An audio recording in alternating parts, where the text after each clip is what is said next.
Day one of the play-in is in the books, and we got two phenomenal games with lots of chaos, comebacks, and collapses.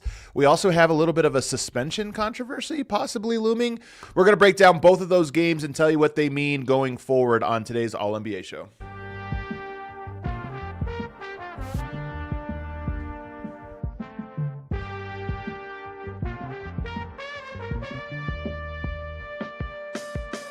What is up, everybody, and welcome to the All-NBA show powered by FanDuel, America's #1 sportsbook. Get started with $150 in bonus bets if you win your first $5 bet at FanDuel.com/AllCity.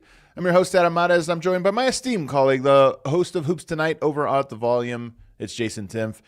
JT, we got two great games, man. I'm pumped. It could have gone bad, honestly. The first play-in games, we have to break down blowouts. Not the case. Great games. Yeah, I think there's a lot of valid criticism surrounding the NBA regular season that we've talked to death over the course of the last few weeks. But one of the things I've been saying on my show, which I truly believe, is that the ceiling of the NBA, when you get two good NBA teams that are playing hard and serious basketball against each other, I think that product is better than it's ever been. And last night was just the latest example. And those are lower level teams in the NBA. I think the game of basketball is in a great place. We need to do some refining around the regular season. But as I was watching last night, I'm like, this is incredible, man. So the NBA is the 2022 Golden State Warriors, just really high ceiling, really low floor. You never know. But when it's great, it can be as good as anything. That might be what the NBA is. And I agree with you, man. It is one of these things where the playoffs and the play-in and all this stuff matters so much that the rest of the season gets gamified a little bit to optimize that. And it does suck in part, but when you get to this point in the season, it is phenomenal. And we got these great ones, man. There's so many storylines around it. So we're going to go in order. We're going to start in the East. We'll go to the West in segment 2, but we'll start with our FanDuel game breakdown, breaking down the game of the Miami Heat and the Charlotte Hornets, 127-126 in overtime. And this game had a lot of twists and turns. And what I liked about this one, there was some crazy mistakes late, but I like that at least pushing it into overtime, it was a lot about shot making. Andrew Wiggins had back-to-back threes that was huge. Then Tyler Hero had a deep three. Then you got the craziest shot from Kobe White in the corner, turn around, running to the baseline, turning over his left shoulder. That's one of the toughest shots, I think, to take. The angle he had to do it at, nothing but net. It was great shot making down the stretch, but what was the key to you that why Charlotte was able to pull this game out? Well, the shot making is how they pulled it out, I suppose, because to put it very simply, if they don't hit, Brandon Miller hit kind of a prayer at the top of the key. That was a big shot right before that one. They miss those both, they lose. And in overtime, it was a little bit more like they finally solved the zone. LaMelo had that ball screen where he got downhill and Brandon Miller cut backdoor out of the right corner. He hits the dunk. LaMelo had a nice possession on the right wing where he kind of manipulated the zone and got Miles Bridges' man to lean forward a little bit, hit Miles in the corner, he hits a three. But even then, it was Tyler Hero's turn to hit a prayer corner three. And then LaMelo kind of decomposes a bit against some backcourt pressure and ends up turning the ball over and then fouling a three-point shooter. And all of a sudden, Miami's up again. And on the final possession, I actually thought that was an interesting possession because there was some criticism surrounding Spoelstra's decision to take Kel'el Ware out of the game. And I didn't see it that way because, frankly, the one thing that was working for Charlotte's offense, because they were shooting the ball so poorly, was they were getting into the mid-range against drop coverage and hitting short twos. And I think if you left Kel'el Ware out there, it's just a LaMelo Ball screen, and he's getting to some sort of short two that is a pretty decent shot for him. And LaMelo couldn't make a three to save his life, but he was hitting those mid-range twos. It's hard to pull the stats because these stats don't exist for whatever reason on NBA.com. But I was perusing the shot chart, and I think Charlotte was 12 for 19 on short twos. So I think Spoelstra was just thinking, let's go small. Let's switch everything. We'll take away any sort of easy two. I just thought Jaime Jaquez took a bad angle.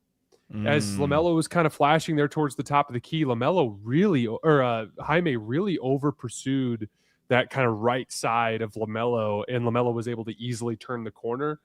Considering LaMelo hadn't shot the ball well, I thought Jaime should have taken more of a contain approach, and I think he would have been fine, and he would have been able to slide his feet and force LaMelo into something tougher, but instead he gives up a layup, and that's the game, right? I did think the story of the game in terms of the large sample really came down to two things. One, Miami's guard switching was so good all game long. They did such a good job not giving up any sort of easy shot on interchanges. The best way I can demonstrate this is Synergy clocked Charlotte at 36 catch and shoot shot attempts. Only 3 of them were logged as unguarded.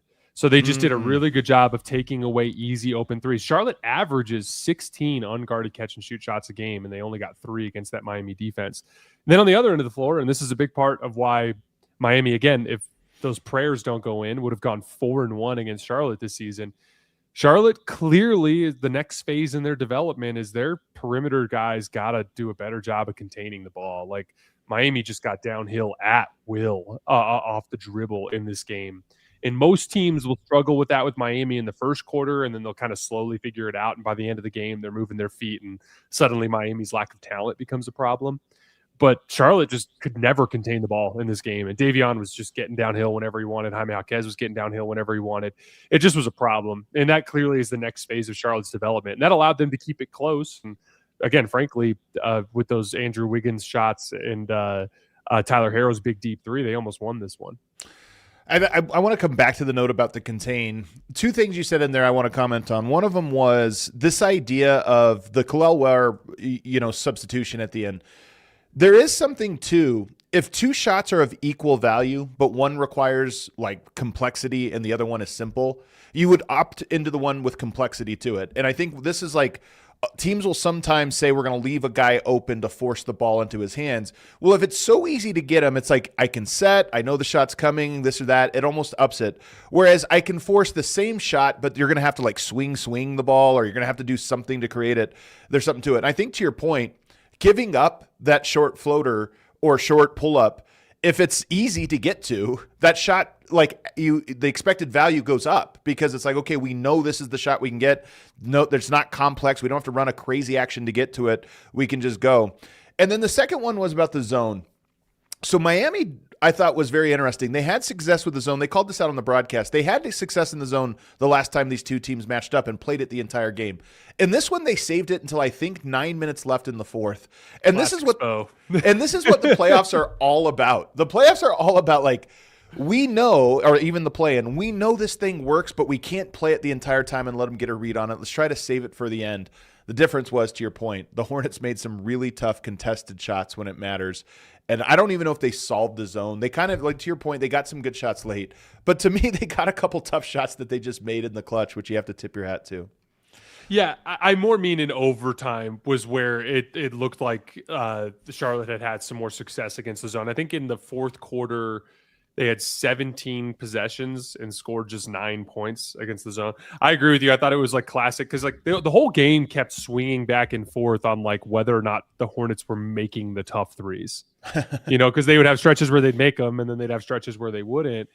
And like they're in that late 3rd quarter, early 4th, they were making them, right? Like Kobe White, like the last 2 threes he hit the 3rd quarter were tough. That one on the left wing especially. I mean, we're talking about a smothered 30-footer that he carried, awesome. Right? It was and awesome. like what happened was I think like Spoelstra going zone just kind of altered the rhythm of how they were getting those threes a little bit. It like more of these like kind of iffy break rhythm, swing pass, semi-contested, deeper threes that just weren't going in during that 4th quarter run. And that's the beauty of the zone.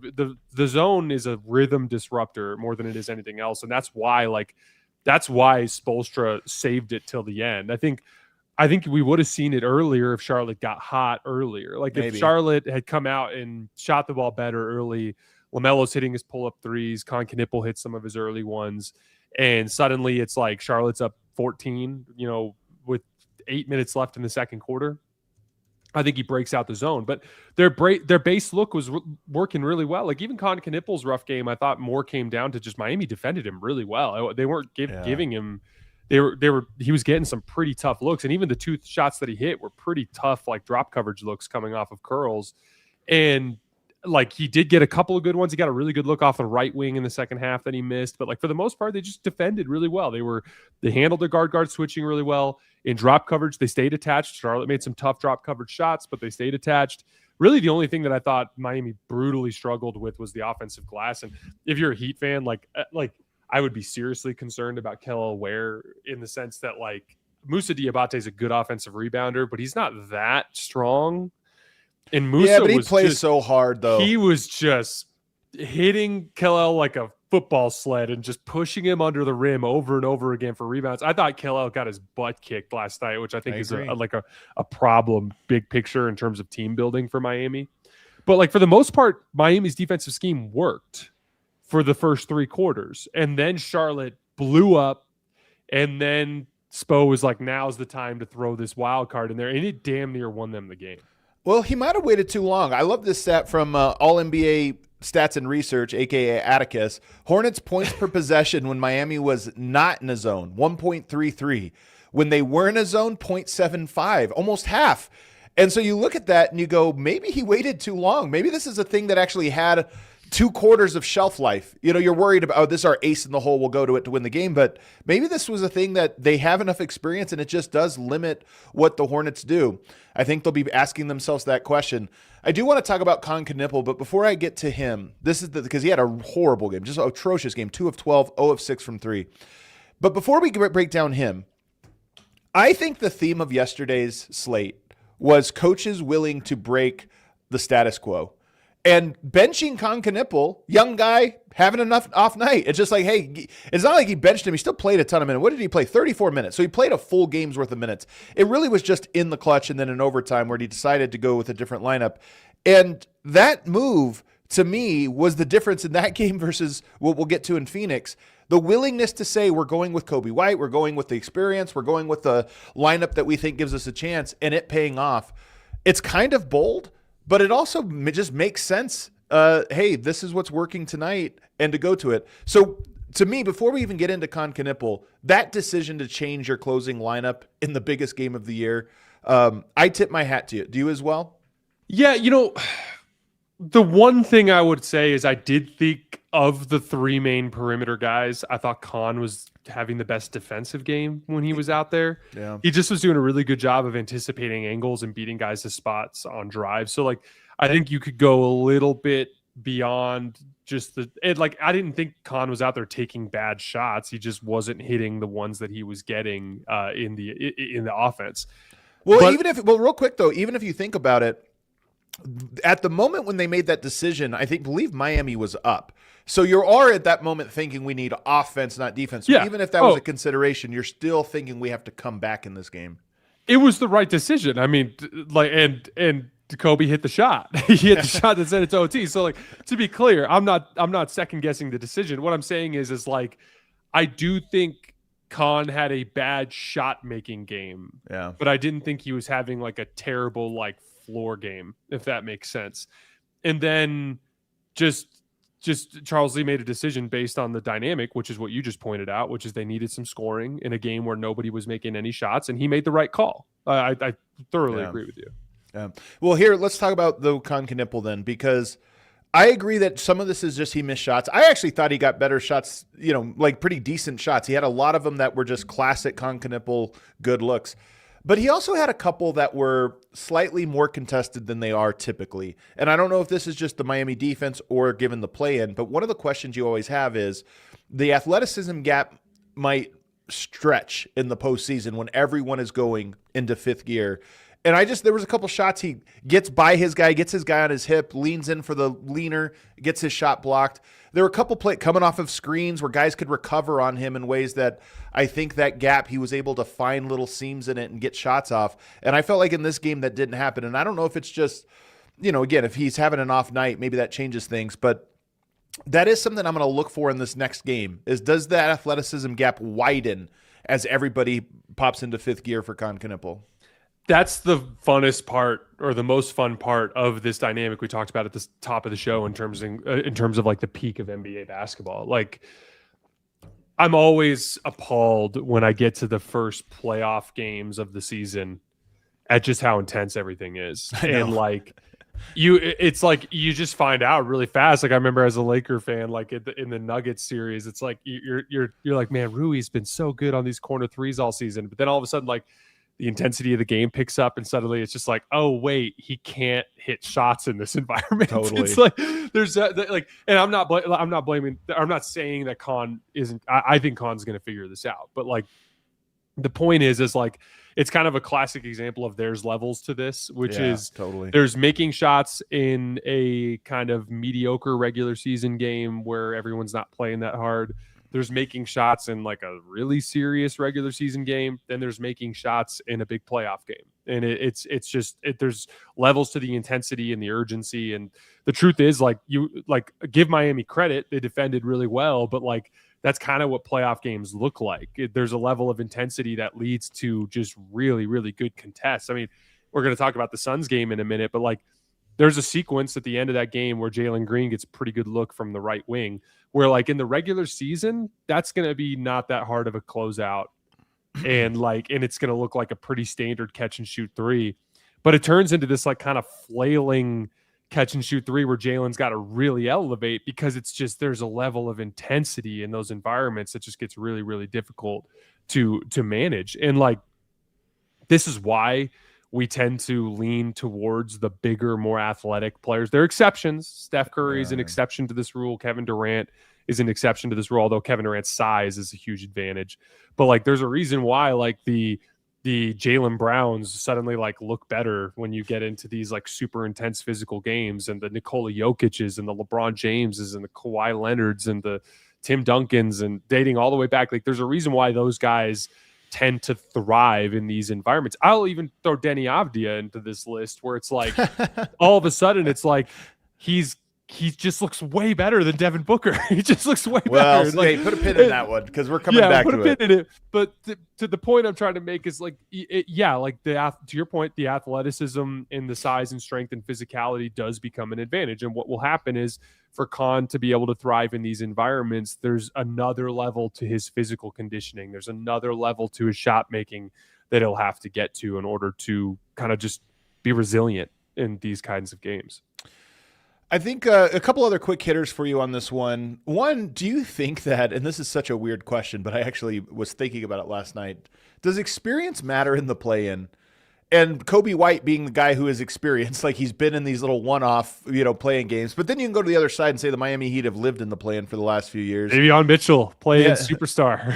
Well, I want to get to Davion Mitchell here in a second. I love Davion Mitchell. To me, his arc has awesome. been such a fascinating arc. Like he came in just as this defensive guy, and is he going to be limited offensively? And now he's a guy that you can, I mean, Miami plays this way where everybody's sort of ISOing, driving and attacking, but he can be the best at it in any given game.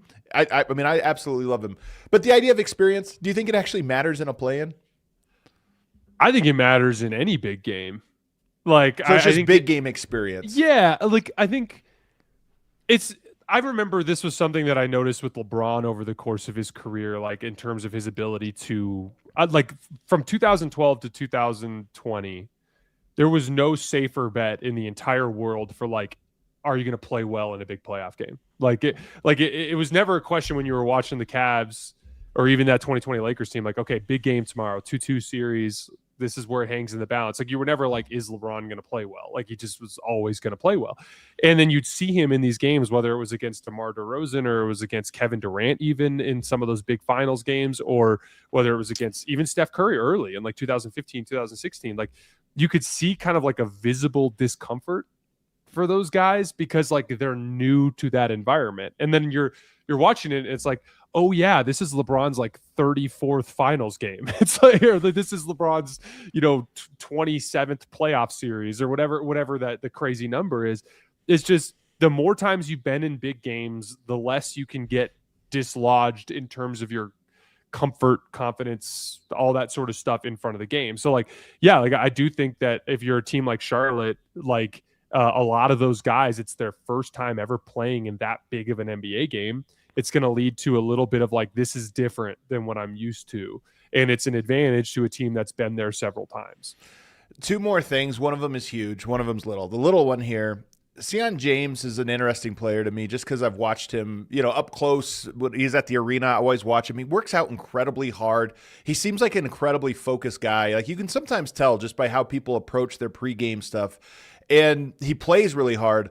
Davion Mitchell might be like a good blueprint for him. right now he's a guy that goes out there just defend, and he does a decent job at it. I thought he did a decent job in this one. But you think about where does he go from here as a player?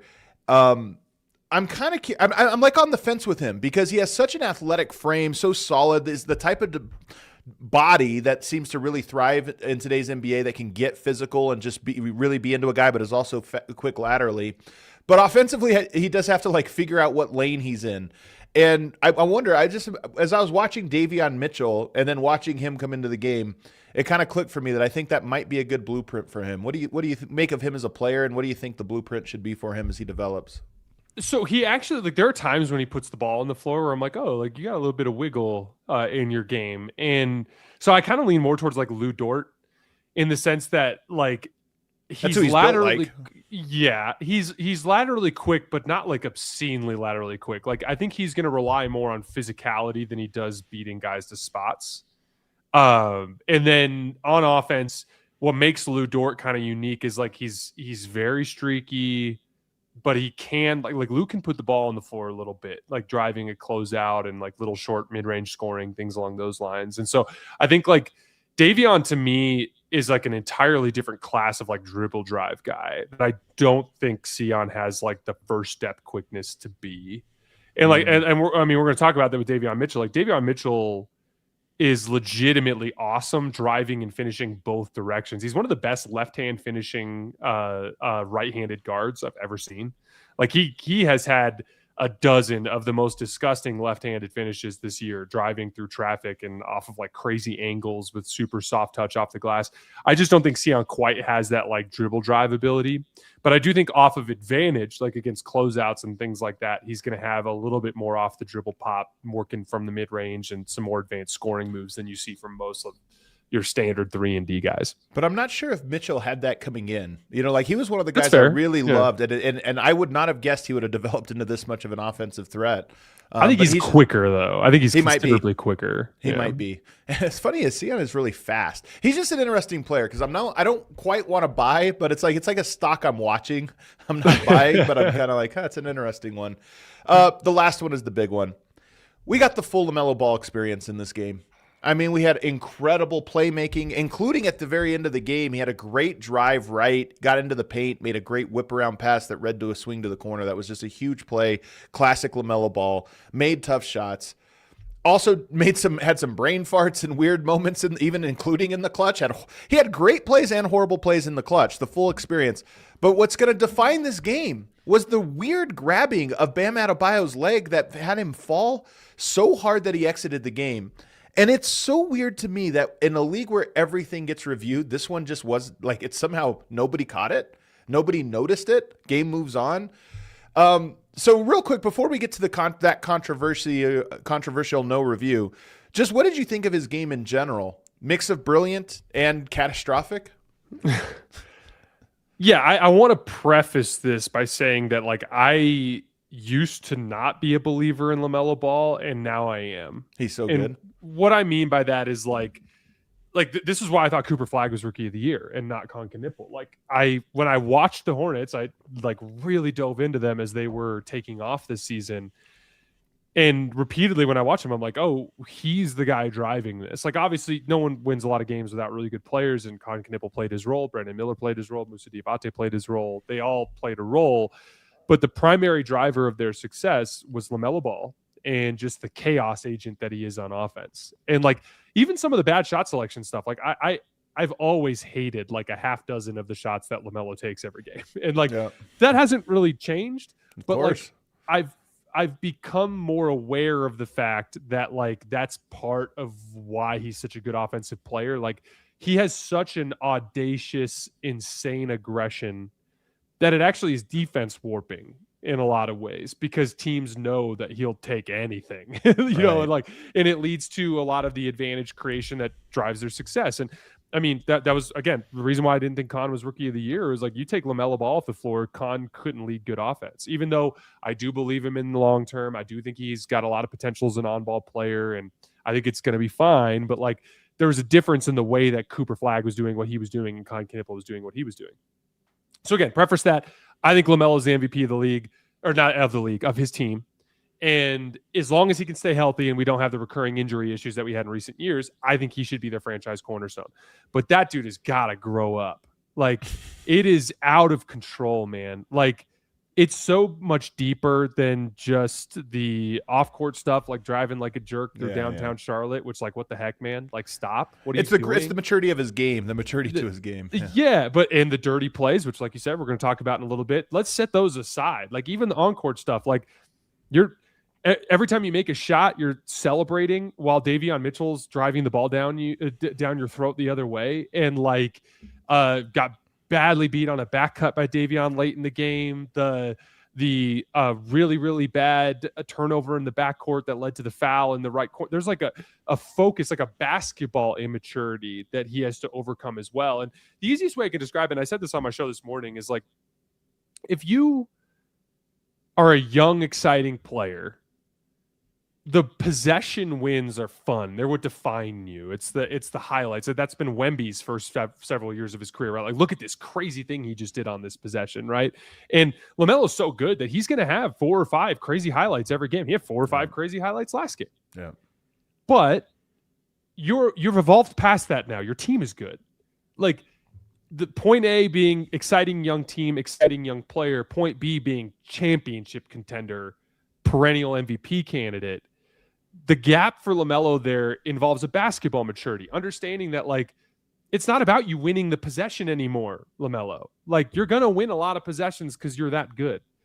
But you came this close to losing last night multiple times, and you played a major role in that because of lack of focus stuff. And here's the thing. As you play better teams in bigger playoff series in later rounds on your pathway to trying to get from point A to point B, exciting young team to championship contender, the margin for error shrinks, and you're going to get beat doing some of that stuff. And again, like, you look at, like, to me, him becoming the grown man leader of that team, who's just a mature dude, is a prerequisite for that team winning the title.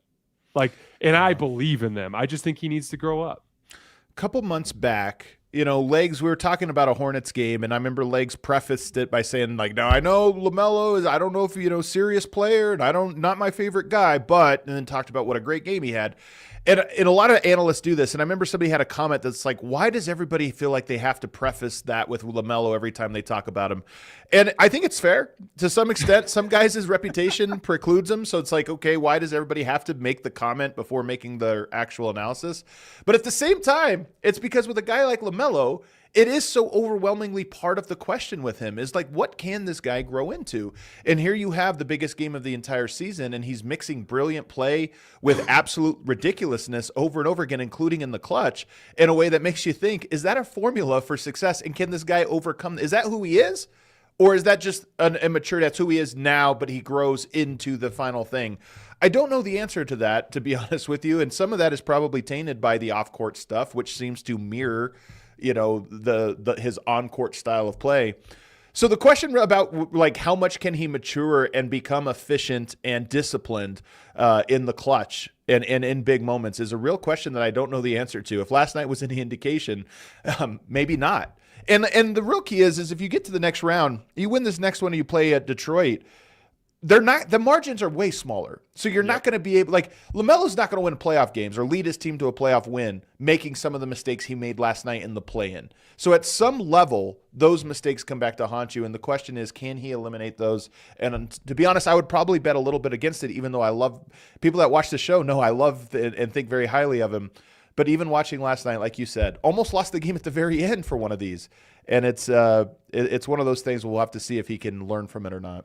Yeah, the preemptive kind of comments that you're talking about, it can come off sometimes like you're trying to like temper down what you're trying to say. No, it's the reality of the LaMelo Ball experience. Like, their offense fallen off a cliff this year when he was off the floor. They were bad when he was off the floor last night. They couldn't score. Like, he was the primary driver of their offensive success with his mid-range scoring and his kick-out passes that he was making all game. He hit the game winner. like he literally has so much upside that he brings to the table. Like, it is absolutely necessary to bring that up, because if we didn't and we just shit on the guy, for lack of a better term, during the segment. It would be unfair because of what he does to drive a renaissance. And like, Adam, I'll take it a step further. I think the Eastern Conference desperately needed a team like this. Like they needed an exciting, fun to watch, invigorating team. And LaMelo's driving that in Charlotte right now. It is great for the league. He is great for the league. I believe in. I watched so much Hornets over the tail end of the season. I'm like, this is the guy. This is the dude who's driving all the success. But he's got to grow up. He's got to grow up. And honestly, like, as we talk about the suspension piece of this, like, to your point, like, is he going to change? That's a valid question. The answer to that question is he going to have a wake up call? And like, you could argue, and I don't want this to happen because I'm a basketball fan, so I want Charlotte to beat Orlando. I want Orlando to quit in these 2 games and fire their coach and finally have I want Orlando to have some sort of like complete turnover this offseason. But like, I want Charlotte to get in. I want to see them play in a first round series. I want to watch them play more basketball. But like, you could argue the best thing that could happen to them is LaMelo getting suspended for this final play-in game, and that being the type of humiliating wake-up call for him to be like, all right, I got to grow up. Maybe, man. I just don't know. We'll have to wait and see how it plays out. Do you, real quickly though, because we went long, do you think he'll get suspended? I think that. Man, that's a pretty clear. You're not suspending Draymond for one finals game. You're ending the Hornets season if you do that. They will not win if you do that. So I think they probably fine the hell out of him. And if you're Bam Adebayo, are you looking at that and go, yeah, you ended my season. You ended our season. The Heat probably win that game with Bam Adebayo in the second half. So to me, it's like the outcome of what happened was that Bam was gone and it affected the game. So the outcome was huge. Now the question is, how intentional was it? And I just got to say, in watching the play, it's hard to say that he wouldn't. Did you see the clip from 2 years ago when he did the same thing? I did. Yeah, like, where he had a little. It was Bam, right? I think it was the exact. Yeah. We crucify Grayson Allen for this. Like, everyone hates Grayson Allen. Like, don't be Grayson Allen. Like, what are you doing? The thing I think you can say is, I don't think he was trying to injure Bam. He was trying to mess with Bam. And the result was an injury. So it's like one of those things where I don't think he was trying to take him out of the game. But yeah, it's reckless. It doesn't rise to Dillon Brooks tackling Gary Payton on a fast break, but it's like the next tier below that. And like, one last thing I'll say in terms of the suspension, like, let's pretend it's Orlando versus Detroit versus Charlotte versus Detroit. How many times more eyeballs watch Charlotte than watch Orlando? I'd argue it's like triple the viewership in that series. Hey, the Gen Zs will be there, man. The Gen Zs, they love LaMelo. That's their Jordan. Last thing I have for you, the lasting legacy, I think, of the 2026 Miami Heat. Got to be Bam Adebayo's 83 points. But also there is a question of, this team has had the same script every year, and this year they came up snake eyes. You fall to the play-in, but you got an interesting team. You get it together, and all of a sudden you're just a tough out no matter who you play. Didn't work this time.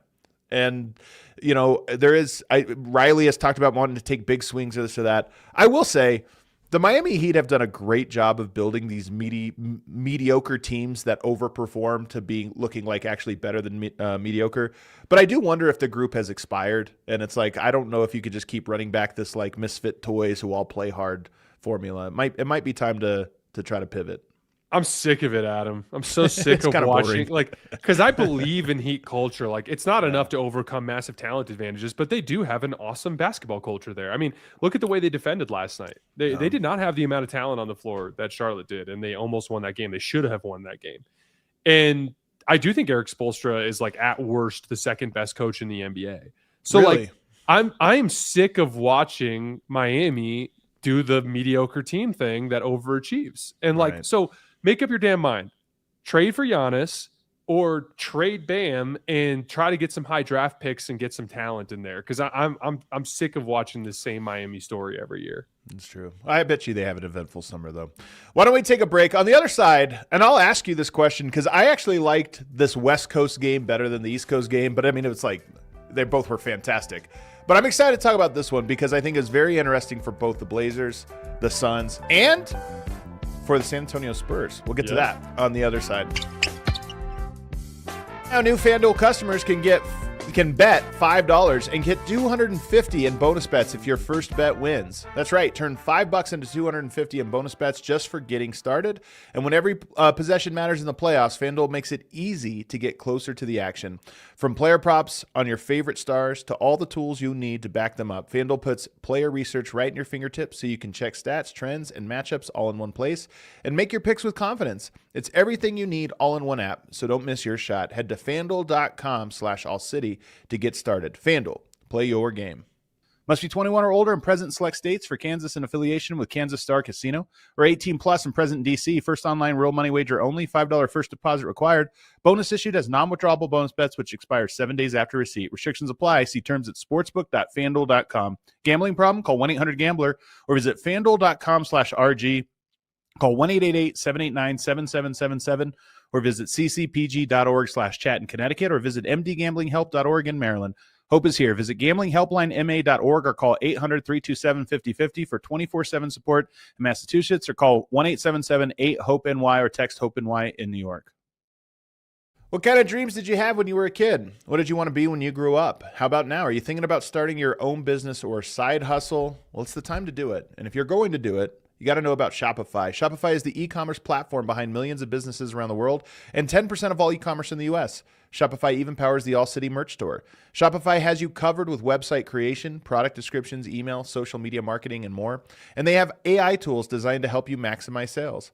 So if you're ready to sell, you're ready for Shopify. Turn your big business idea into with Shopify on your side. Sign up for your $1 per month trial and start selling today at shopify.com/allcity. That's shopify.com/allcity. Back here, segment 2 of the All-NBA show. Make sure you're subscribed if you're enjoying the show. Hit that like button. You can hop in the chat and talk along with us or leave a comment below. Legs is back. I believe we're doing Thursday night, it looks like. Thursday night, so we'll have the next round of playoff games to discuss and break down. But let's go into this other one, which was the game I enjoyed a little bit more. Maybe I'm just a West Coast guy. Portland Trailblazers 114, Phoenix Suns 110. Really good game. Back and forth game. In fact, it was back and forth in an interesting way. 24-4 Suns run to end the third and start the fourth quarter. That led into a 27-12 run for the Portland Trailblazers to close it out.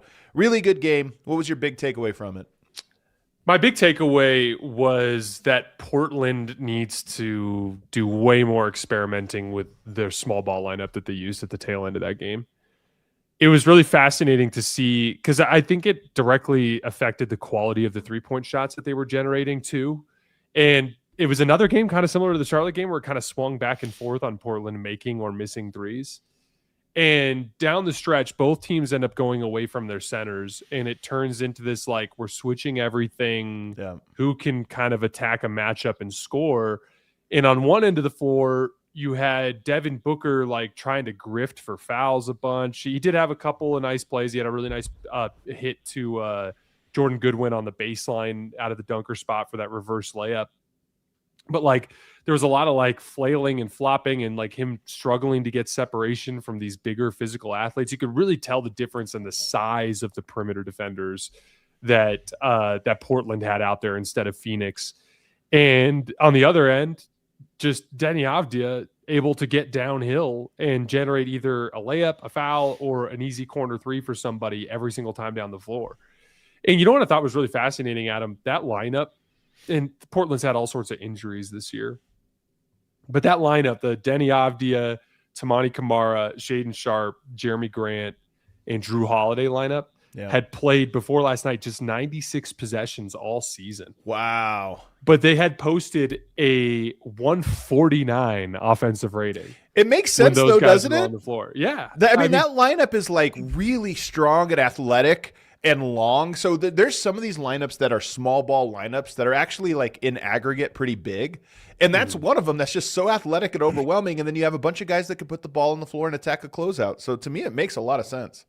Yeah, and I want to dig into that more, like put a pin in that for when we talk about a Spurs matchup. But like really the problem that it caused was like, you know, Phoenix couldn't protect the rim in that dynamic. And well, really, we talked about this earlier with the difference between Devin Booker and Deni Avdija. By the way, like Devin Booker has had his moments in big playoff games.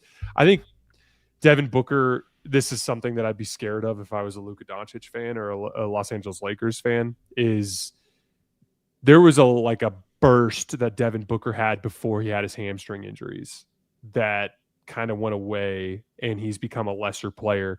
Devin Booker in the 2021 finals was doing a lot of really high level scoring against really good defenders like Drew Holiday, and he just hasn't really been able to recapture that.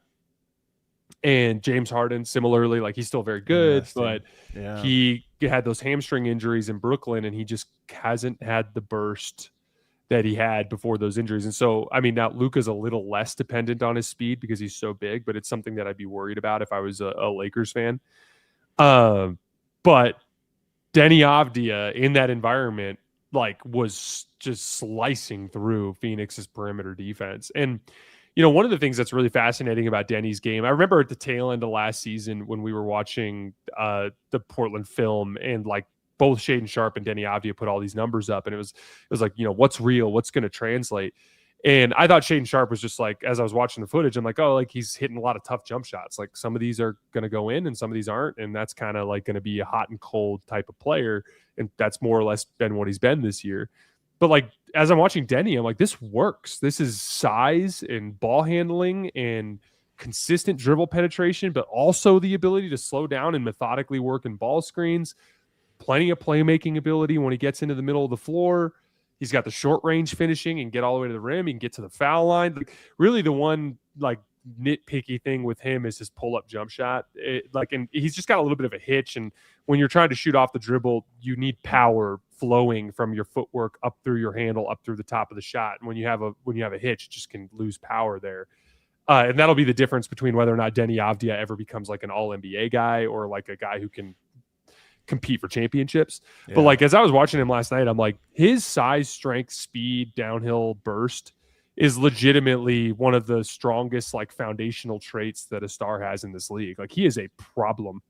And if they can space the floor for him, which again, what we can talk about with that small ball group, he just becomes really difficult to guard. Like when they went small, Portland scored every time down the floor at him. They really did. Was hopeless down the stretch. And a lot of that has to do with, on-ball containment is tough against great players, and he was just doing a great job of getting by the initial line of defense. But there was no secondary line of defense when you go small because now you put small players on the court, you're spread out with shooters, and there just was nobody to meet him at the rim. But, man, does he do a great job of, like, slaloming his way to the basket. Oh, yeah. And he's one of the best at this. Like, Ja Morant is maybe the best in the league at this, where it's like he can go in between, like, left, right, just somehow without going more than a foot to the side on either direction, just slither in between. But he does it because he's so fast and he's so skinny.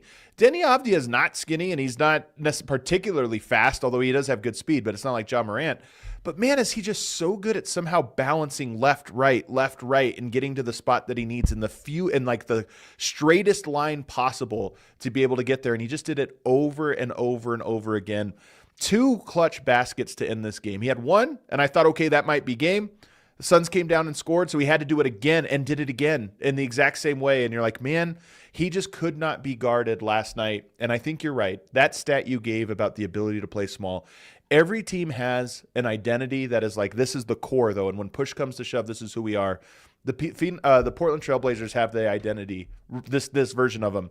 And it's put those guys around Deni Avdija so that you can't help. And Deni Avdija is going to deliver. And if not, Jeremy Grant will hit the corner 3. Drew Holiday will be a nice release valve. You have all those other guys can do different things offensively when they get the ball. But for the most part, Deni Avdija is going to get that one-on-one coverage, and he's just going to cook every time. Yeah, the slaloming point you're making, I think it's fascinating because, like, I've seen him do this all season. It's a kind of nasty physical move that's really difficult to handle. Like, he'll drive right at you, and he'll make contact with his left shoulder. And then right when he feels that contact, he'll like plant his right foot and shove that right shoulder into you into like a Euro.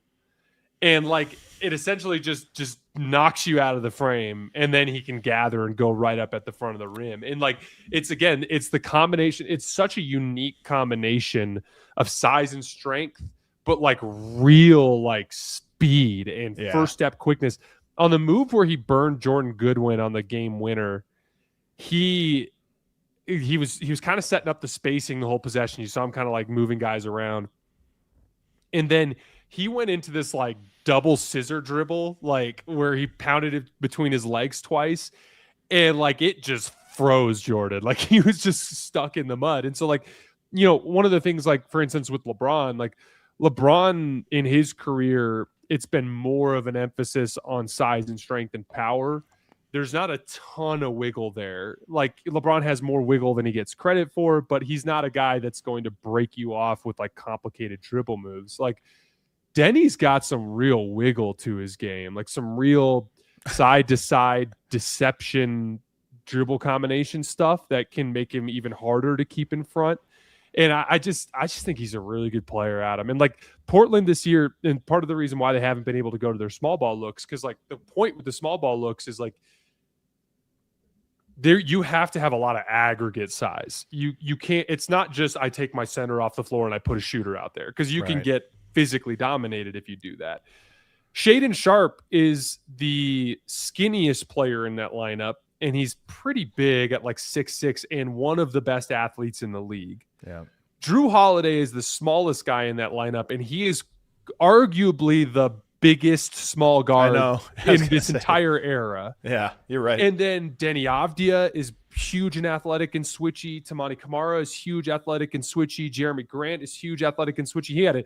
Jeremy had a huge rim protection sequence at the end of the game where he blocked Jalen Green on that driving layup. Like that lineup uniquely presents like the ability to hang physically despite their lack of a center. Like that was the thing that screamed off the screen when you were watching that. It's like, oh, like Portland's small ball look is way bigger than Phoenix's small ball look. Like you got Devin Booker and Jalen Green out there at the same time, like, and Jordan Goodwin. Like that's three pretty small, pretty slight dudes that are trying to hang with just a bunch of monsters. And like, again, that's going to be the key. Cause like the Victor Wembanyama is a problem for everybody. And when they get into that Spurs matchup, they're going to have to figure out a way to get him out of the lane. And I think those small ball groups might be their only way to do that. I want to get to that, but I have one last thing, and it's about the Suns, and it's about the lineups you're talking about.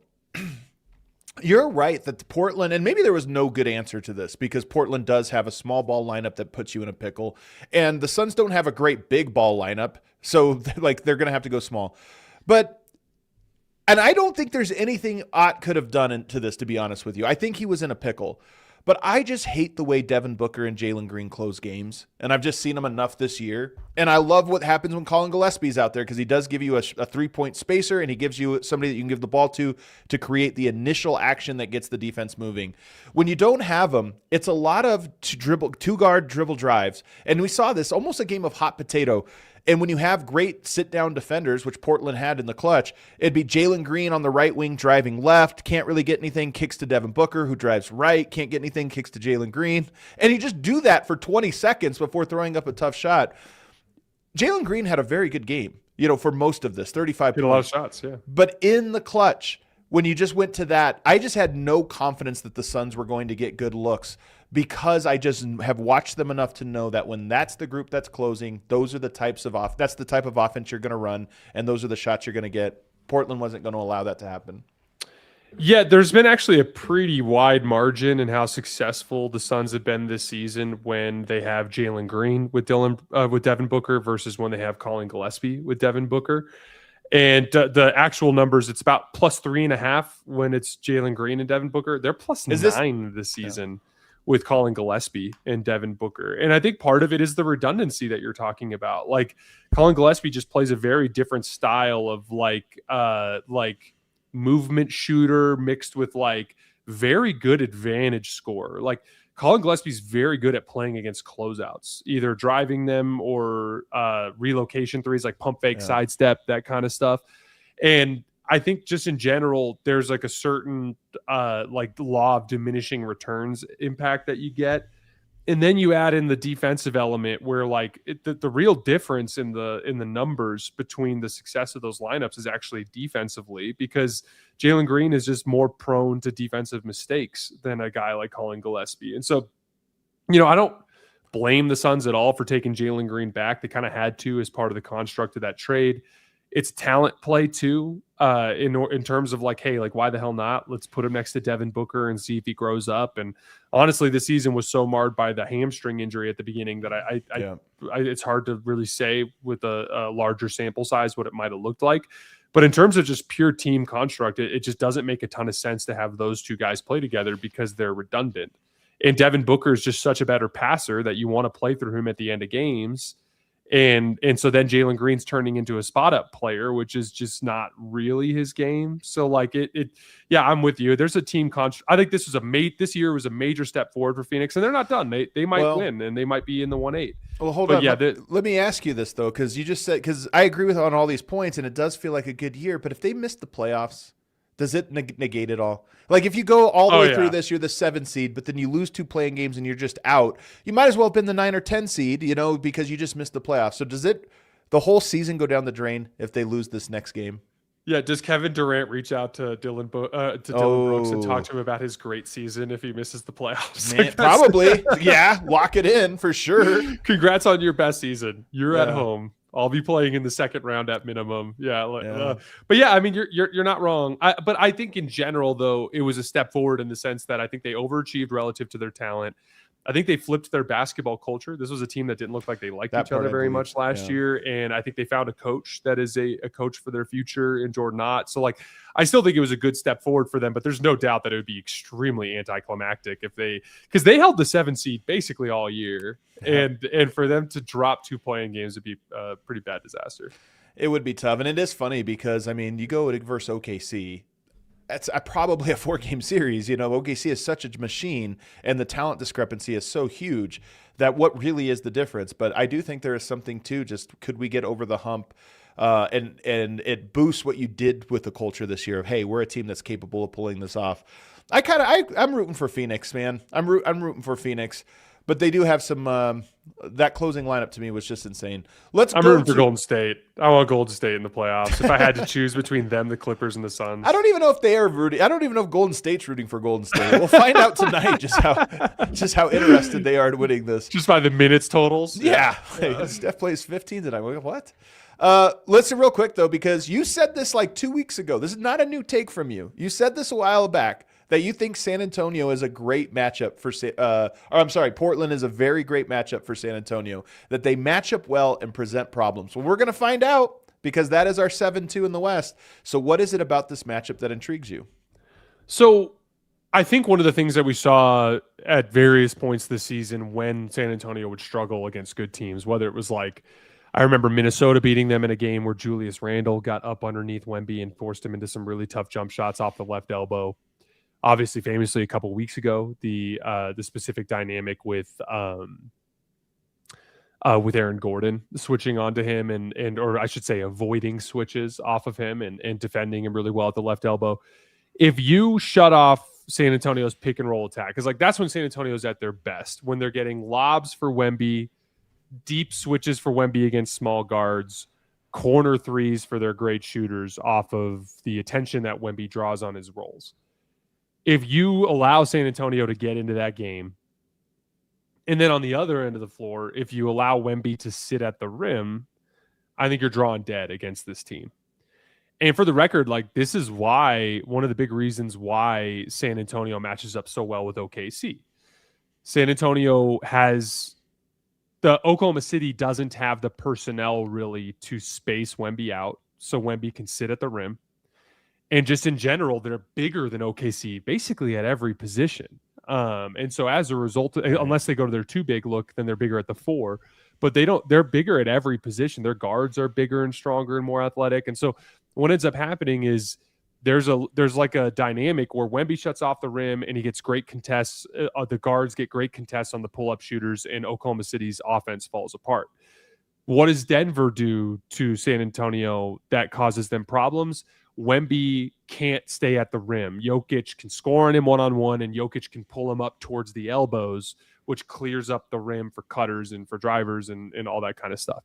So that's the dynamic. You have to be able to switch on Wemby's actions to force the Spurs into one-on-one play, which is going to be a lot of mediocre De'Aaron Fox pull-up jump shots and a lot of mediocre like fadeaways from Wemby. and you got to be able to push Wemby away from the rim. Now, Portland, I would pick San Antonio, but I think I saw the line this morning and it's outrageous. 10.5, I think, for game one. Yeah, but San Antonio is like a massive favorite to win the series, which even though I would pick San Antonio, I expect them to win. I do think it'd be surprising if Portland won, but I do think Portland's going to cause them some problems and that this series could drag to a 6th game, in large part because if they go small, San Antonio does struggle a little bit with perimeter contain. They've leaned a lot this year on Wemby cleaning things up. Now, what Wemby will do against that small ball group is they'll put him on Tamani Kamara. But there are things that Portland can do, like they were doing this late last night. They were wheeling Tamani up above the break on Deni's drive. So you could try to situate Tamani above the break so that he either gets wide open threes where Wemby can't close out, or Wemby has no choice but to slide up the lane line and be up higher. He also makes them sometimes. I think he has multiple games this year with 7 or more made threes. Like he could shoot them. He's one of these guys that can really you give him a bunch of open shots, he can get in a rhythm and then just not miss. Yeah. So I think again, it's a lot to ask that to do the small ball looks for the entire series. I think you can get away with clinging a lot more versus like the Cornet led lineups. And I would kind of go that direction. I'd play traditional against San Antonio's bench, and then I'd play small versus San Antonio's main lineups, at least in the key portions of the games. And I think, let me ask you this, Adam, who's the best perimeter player in that series? Ooh, the best perimeter player. Is so you're Fox, Castle, and Fox? And did you say Holiday, Avdija? Is that the group? Yeah. Drew Holiday could outplay De'Aaron Fox in that series. I think given the matchup, I don't know who's better, but just given the matchups, it might be Avdija. I'm very curious to see if he scores as easily as he did in this one against, they do have some bigger, stronger defenders. But here's the point I think you're circling that I do agree with. The Blazers have a very, very effective and interesting small ball lineup because of how big they are. The Spurs kind of have this as well, but the Blazers are bigger at it. Castle is so physical. He physically dominates a lot of players, but I don't know if he can do that for Shaedon Sharpe and Avdija. Those guys are also big. Same thing goes for Dylan Harper, who is just plays strong. He plays big. He gets to the paint and kind of bullies you and then gets the things he wants. I don't know if he can do that against Drew Holiday and the other guys they have. So it might be a thing where Portland can cancel out one little strength that is actually really impactful for the Spurs. And we just saw this in Denver playing against San Antonio, is that the Spurs, and many young teams are this way, they win consistently with their strengths. But when you take away those strengths, what happens to them after that? And that's the big question for young teams in the playoffs. Do they have secondary things they can fall back on, or are they kind of stunned when you take away their power punch? Yeah, we saw the Knicks in particular cause lots of problems for San Antonio this year, specifically because OG Anunoby and Mikal Bridges just put a lot of size, and I'd include Josh Hart in this as well. They put a lot of size on the bully ball guards for San Antonio, and that was an issue. I want to be clear, guys. I don't think Deni's the best player in the series. I just mean in terms of dude who's going to dribble 25 times per possession. The matchup dictates it a little, yeah. Yeah, he's the best perimeter driver in the series. He's better than De'Aaron Fox and Steph Castle. Wemby's the best player in the series. He might just be such a game-breaking defensive talent that it doesn't matter. That's why they're the safer bet. I'm going to pick San Antonio to win the series. I'm just saying, I think Portland's going to cause them some problems in this series. And I wouldn't be the least bit surprised if this thing was 2-2 after 4 and then San Antonio won game 5 and closed it out in 6. I just think, to your point, the small ball looks, the overall size advantage on the perimeter, their ability to kind of make San Antonio play an uncomfortable brand of basketball that they're not used to. I just the ability to tax their perimeter defense more than most teams can because Wemby will be pushed away from the rim a little bit more. I just think it's going to be a fun series, a fun first challenge for San Antonio, not like a walkover like you would expect. Shaedon Sharpe's a big X factor too. I mean, just 2 games back before coming into this play-in, and there's a lot of players like this. Jaden McDaniels and Anthony Edwards, Aaron Gordon to some extent, maybe Peyton Watson eventually. There's just a lot of players in the playoffs right now where you're like, oh, those guys are good, but they haven't played for a month and a half or 2 months. So how good will they be? Shaedon Sharpe fits into that box. Really quickly, Magic Sixers, what's your prediction for tonight? I think the Magic are soft quitting a little bit. Ooh, so this felt true 2 weeks ago. I don't know if it is right now, but Embiid being out is a red flag, obviously. but like You hate the Magic. I do. I hate the Magic. I hate the way they play. Paolo has become one of the most frustrating development stories that I can remember in recent NBA history. I think Jamal Mosley is not a good coach. I think he should be fired. Like I personally am rooting for them to lose, but again, with Embiid being out, anything can happen. But I'm hoping that Orlando drops to Philly and then drops to Charlotte. Okay, that's your rooting interest here. Yes. Sixers, I'll pull for the Sixers tonight. Shout out to PHLY. Warriors Clippers. What's your prediction there? It's got to be man. This is so tough. I think the Clippers are a safer bet. They're at home. They've looked more like their team, but like I will be rooting for Golden State in that game. And the one thing that I would say is the big kind of like swing factor here is like how much does Ty Lue play Brook Lopez, and like does Steph Curry just fry him in drop coverage? That would be something I keep an eye on. But like Portland or the Clippers have enough between Chris Dunn and Derek Jones Jr. They have athletes that they can keep on Steph, and it's going to be an interesting matchup. I think the Clippers are a safer bet, but I'm hoping for the Warriors to win. I think Clippers get it done tonight, but we'll see. Warriors are always fun in these little one-offs, and it'd be a hilarious story if the Warriors made a run after the worst year ever, and they just make a run from the play-in and make life difficult for everybody. Hit that outro music. Looks like we do have one super chat, kind of a weird one. It says Lonzo Ball is the first player to have CTE. I don't understand. Does he mean LaMelo Ball first of all? Because he's talking about the tripping thing, not Lonzo. Little confusing, Space. We don't know what to make of that. Legs and I are going to be back, I think, late tomorrow night. I think this is going to be a Thursday late night, breaking it down the games because his travel schedule's been a little tough. He's not going to be able to make Friday. Couldn't make any other time. So keep your eyes out for that. You can hit the little alarm bell so you get a push notification every time we do go live so you never miss it. We appreciate you tuning in. Do us a favor, though. Hit the like button for us on the way out. See you next time. We